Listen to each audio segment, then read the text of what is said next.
Sebab zakat ni Allah Subhanahu Wa Taala sebut 28 kali dalam Quran. Aqimussolah wa atuz zakah.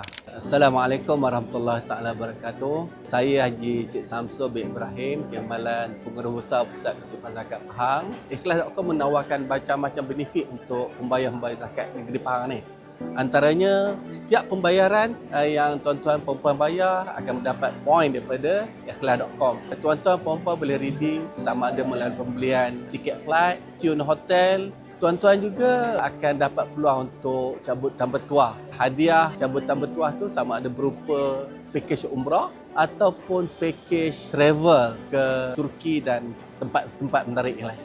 Saya juga mengharapkan agar tuan-tuan dapat cek harta masing-masing sama ada kena zakat tak kena zakat. Sebab kedudukan zakat ni penting dalam Islam kerana dalam hierarki rukun Islam pun zakat dalam hadis Rasulullah sallallahu alaihi wasallam sebut zakat ni sebagai rukun Islam yang ketiga. Sebab zakat ni Allah Subhanahu Wa Taala sebut 28 kali dalam Quran. Aqimussolah wa atuz zakah.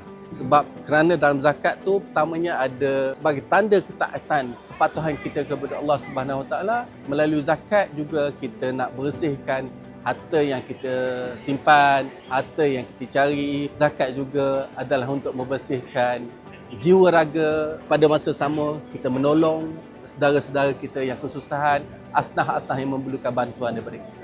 Oleh itu, tuan-tuan perempuan, saya menjuru tuan-tuan perempuan boleh bayar zakat melalui ikhlas.com kerana ikhlas.com adalah ejen kutipan rasmi bagi Pusat Kutipan Zakat Pahang yang trusted dan juga dipercayai.